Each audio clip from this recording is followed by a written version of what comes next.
Oh, that thing's bright. Holy mac. Okay, I gotta control this light. Oh my goodness, that's so much better. Okay, that is so much better when you can control the light. Oh my goodness. I see like spots all over the place. Alright, welcome back to another episode. We installed some awesome bicolored pod lights as for fog lights. We have the bull bar. Now, you got it. It's time to get something to control the lights. Just before we start the unboxing video, I actually have somebody that wants to say hi. Hi. Alright, start off the unboxing video. We are accumulating a lot of lights, and with a lot of lights, there's gonna have to be some kind of way of controlling them. Here, I ended up getting this universal H-Gang off-on switch panel system. Very similar to the S-Pod. This is actually very cool. So let's go ahead, open it, see what it has. So quickly here, it says comes with 8-gang switch panel installation instructions, screws and mounts and hardwares, battery cables, and wiring harness. Very cool. Oh, circuit breakers, circuit control box, switch panel, brackets, sheet of 50 standard labels. Right away, you can see that this box is very inviting with everything that's here. So right off the bat, you end up seeing your manual. There's your sheet of different stuff. If you want, pause the video so you can see what stickers are there or available. And the instructions.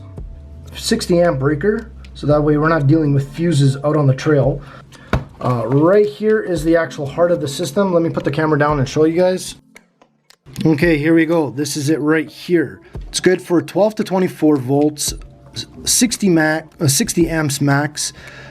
Output is 600 watts to 1200 watts. Temperature right here from minus 40 Celsius to plus 105 Celsius. Right here, it's very slim, which is really what I really like. We go ahead, squeeze this little tab right here, and it opens right up. Right inside, you can see that there is the fuse puller with a couple of extra fuses.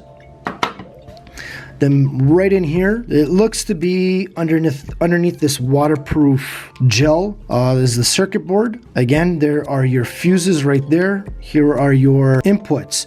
So all of the wires coming out of your accessories, whether they're lights, air pump, whatever it is, they get plugged right into here. You see positive, negative, positive, negative. So you got positive terminal, negative terminal. And then your inputs for the switches, and there is something else, red-white cable type of thing. All right, very nice. Next is this right here. This piece here, the outside is actually aluminum. Very well built. I can't tell. No, this is the back end is aluminum as well. So you got a couple of channels right here to go either way with the wire. 3 holes on each side for your mounting solutions. Okay. What else is in the box? Oh, right here. Here we go. This is going from 4-pin. Yeah, so it goes into the 4-pin into the relay box. This one here gets plugged right into the panel switch. This is good quality. You can see already the attention to detail and just the little stuff like shrink tubing. First of all, having the braided protection over here over the wire, and then having the shrink tubing to finish it off, making it look good. You know, that's really nice, and for the price, it's not bad. Okay, so let's go ahead, take out the next piece. There you go. It looks to be like you have a couple of sets. So it goes from the circuit control box to the circuit breaker, and then from the circuit breaker to your battery. Yep. So there you go. Okay, let's see what else we got here. A whole bunch of zip ties. Help keep your wiring nice and tidy. That's really nice. It was really nice of them. And then we have this here, putting this straight to the battery, and then this one would go to probably your ignition switch, so that way, or maybe your lighting system. So when you turn your lights on, the backlight on the panel turns on too. The bracket itself it looks like for the actual control panel. Your hardware mounts right here. The bracket for the circuit control box.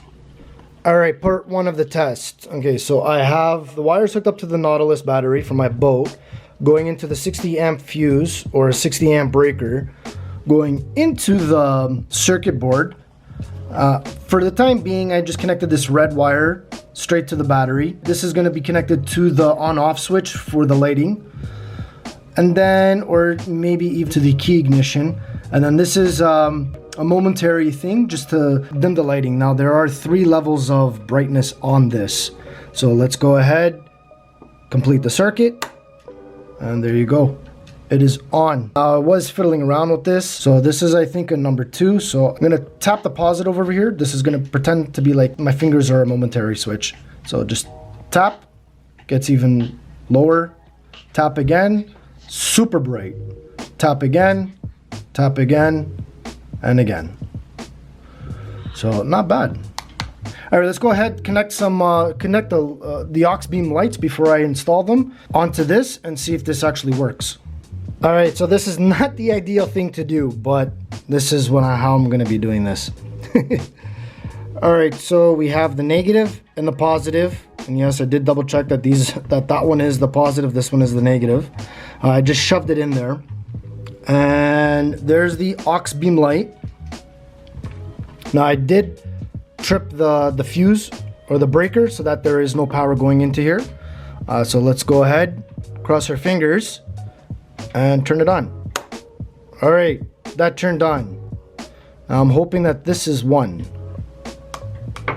No.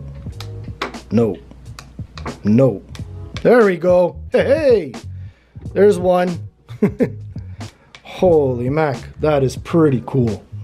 So the next step is to actually put it into the truck. So that would be left for another video. So what I'll probably end up doing is actually combining both the installation of the aux beam LED pod lights and also the switch panel at the same time. All right, until the next time, who knows, maybe I'll see you out there.